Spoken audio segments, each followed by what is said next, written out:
Principle of labour welfare, this is the one of the most important question. ये exam में 100% आता है, चाहे ये प्रिंसिपल आए चाहे ये थ्योरीज आए इसकी लेबर वेलफेयर की, इनमें से एक क्वेश्चन तो आपको ज़रूर आएगा। अब मैं आपको इजी वे में एक्सप्लेन करती हूँ इसको। Principle of adequacy of wages, labour wages can not be substituted by labor welfare activities. Every workers is entitled to adequate wage. On the other hand, only high wages cannot create a healthy work environment. It cannot also make the workers loyal and committed towards the organization. Thus, when economic welfare combines with social welfare and economical welfare, the output becomes excellent result. Basically इसमें ये बताया गया भी हर किसी को equal wages देने चाहिए। ऐसा नहीं है किसी को अगर हम हाई वेजेस दे रहे हैं तो वो अपने काम में लॉयल होगा, कमिटेड होगा ऑर्गेनाइजेशन की तरफ।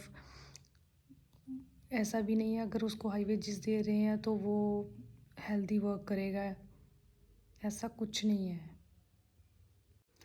जब हम इकोनॉमिक वेलफेयर को कंबाइन करते हैं सोशल वेलफेयर और इमोशनल वेलफेयर के साथ तो हमें एक्सीलेंट रिजल्ट आते हैं। That is principle of adequacy of wages. Principle of social responsibility of industry. Industry, according to this principle, has an obligation or duty towards its employees to look after their welfare. The Constitution of India, in its directive principle of state policy, also emphasized this aspect of labor welfare. Basically principle of social responsibility of industry में ये बताया गया कि industry की obligation और duty है employees according उन्होंने दा वेलफेयर देख सकन। ये इंडिया कॉन्स्टिट्यूशन विच दी गई है जो डायरेक्टिव प्रिंसिपल ने एम्फेसिस किया गया है लेबर वेलफेयर प्रोवाइड कराया जा सके।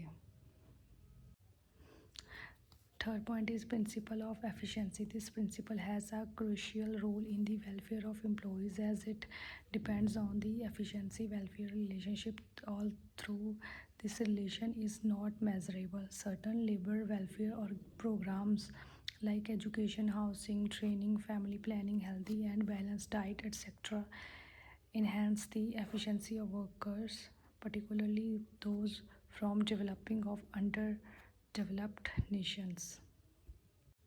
बेसिकली इसमें हमने एम्प्लॉयज़ की एफिशिएंसी का ध्यान रखना है। वो हम कैसे रखेंगे, उनको प्रॉपर वेलफेयर करेंगे, एजुकेशन फैसिलिटी देंगे, हाउसिंग देंगे, ट्रेनिंग देंगे। अगर उनको किसी भी काम में प्रॉब्लम आ रही है उनकी फैमिली प्लानिंग करने में हेल्प करेंगे, हेल्दी और बैलेंस डाइट खाना देंगे उनको, जिससे वर्कर्स की एफिशिएंसी इंक्रीज़ हो और वो काम में ज़्यादा फोकस कर सकें।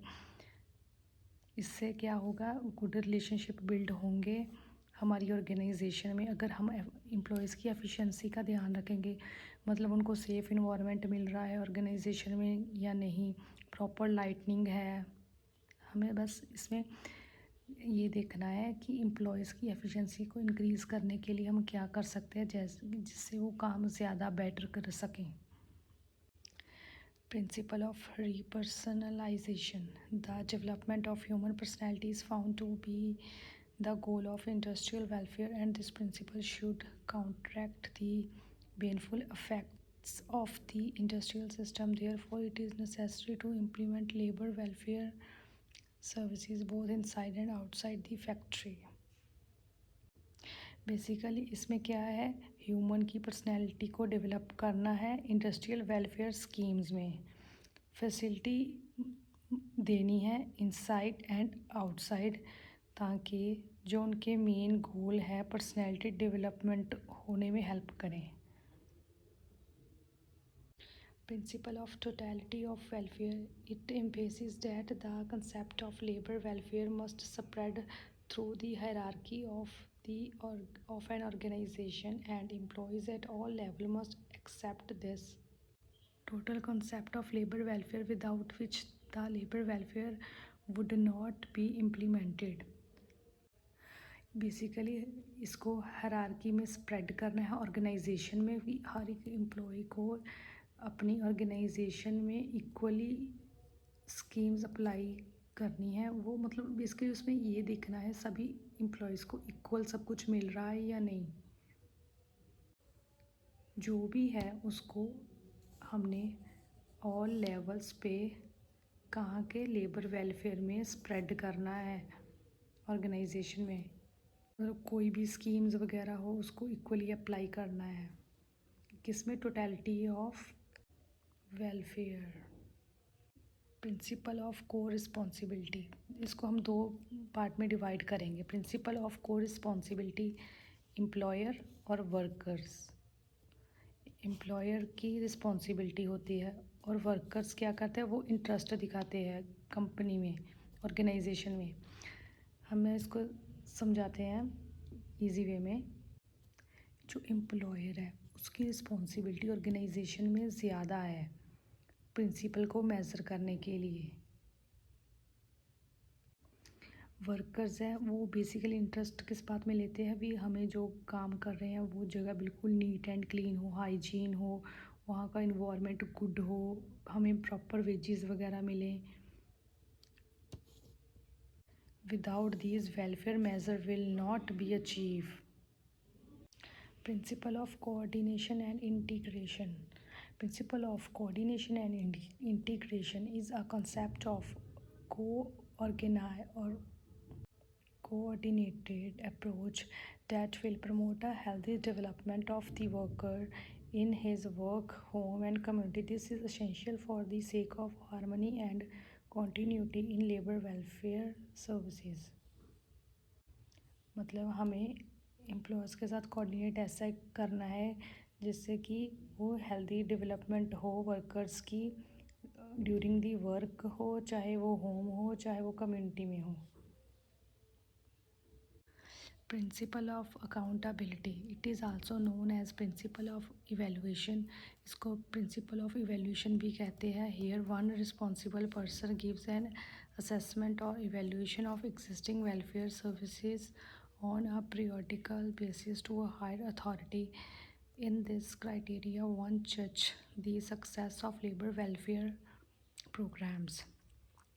ਇੰਡਸਟਰੀ ਵਿੱਚ ਇੱਦਾਂ ਦੇ ਰਿਸਪੌਂਸੀਬਲ ਪਰਸਨ ਨੂੰ ਹਾਇਰ ਕਰਦੇ ਆ ਜੋ ਇਵੈਲੂਏਟ ਕਰਦਾ ਅਸੈਸਮੈਂਟ ਨੂੰ, ਐਗਜ਼ਿਸਟਿੰਗ ਵੈਲਫੇਅਰ ਸਰਵਿਸਿਜ਼ ਨੇ ਉਹਨਾਂ ਨੂੰ ਚੈੱਕ ਕਰਦਾ ਅਤੇ ਉਹਨਾਂ ਦੀ ਰਿਪੋਰਟ ਪੀਰੀਓਡਿਕਲੀ ਬੇਸਿਸ 'ਤੇ ਹਾਇਰ ਅਥਾਰਟੀ ਨੂੰ ਵੀ ਦੇ ਦੇਵੇਗਾ। ਉਹਦੇ ਜੱਜ ਨਾਲ ਆਪਾਂ ਸਕਸੈਸ है लेबर वेलफेयर प्रोग्राम का आप चेक कर सकते हैं। बेसिकली इसमें ये बताया गया भी एक रिस्पॉन्सिबल पर्सन है वो असेसमेंट और इवेलुएट करता है हमारे जो एग्जिस्टिंग वेलफेयर सर्विसेज है पीरियोडिकल बेसिस पे और हायर अथॉरिटी को देता है। Principle of timeliness, the timeliness of any service helps in its success to identify the labor problem and to discover what kind of help is necessary, so solve it and when to provide this help are all very necessary in planning labor welfare programs. मतलब timeline ने इसमें ये बताया गया है कि time to time find करो कि लेबर की क्या प्रॉब्लम आ रही है, तो उसको डिस्कवर करो और ट्राई करो उसको सॉल्व करने की।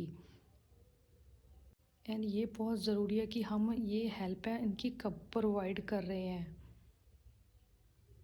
लेबर वेलफेयर प्रोग्राम प्लान करने विच हेल्प आप कदों प्रोवाइड कर रहे हैं बहुत ही ज़्यादा ज़रूरी है। इसमें ये सब कुछ भी देखना है मतलब कि बेसिकली इसमें आइडेंटिफाई करनी है लेबर की प्रॉब्लम्स और फिर उनको डिस्कवर करना है और उनको कोई नेसेसरी सोल्यूशन देना है जिससे कि वो अपनी प्रॉब्लम का सोल्यूशन ढूंढ सके और फर्दर अपने काम पे फोकस कर सकें। So basically these are the 9 principles of labour welfare and this is one of the most important question. So आपको इसको छोड़ के नहीं आना एग्ज़ाम में, आपको इसको एक्सप्लेन करना है लॉन्ग क्वेश्चन में और लास्ट में आप कंक्लूज़न देना मत भूलिएगा। सबसे पहले अगर क्वेश्चन पूछा जाएगा what is labour welfare and explain its principle, तो आपको पहले उसका लेबर वेलफेयर का मीनिंग देना पड़ेगा। फिर आप डायग्राम ड्रॉ करके इनको स्पाइडर डायग्राम ड्रॉ करें बेसिकली। फिर आप उसमें से अकेले अकेले इसको हेडिंग को एक्सप्लेन डायग्राम में एक्सप्लेन कर दीजिए। देन अकेले अकेले एक एक पॉइंट उठाएं और उसको फर्दर एक्सप्लेन करें, और लास्ट में कंक्लूजन ज़रूर दें ताकि आपको बहुत अच्छे मार्क्स मिल सकें। अगर ये 10 मार्क्स का क्वेश्चन एग्ज़ाम में आता है तो आपको इसमें से 7-8 मार्क्स तो मिलने ही, 8-9 भी मिल सकते हैं अगर आप प्रॉपर कंक्लूजन देंगे और आपकी ग्रामर वगैरह अच्छी होगी। अगर आपने इसमें ना ही डायग्राम ड्रॉ किया और ना ही आपने कंक्लूजन दिया तो आपको 5 और 6 मार्क्स ही देंगे एग्ज़ामिनर। ये रहे थे कुछ प्रिंसिपल्स जो मैंने अभी एक्सप्लेन।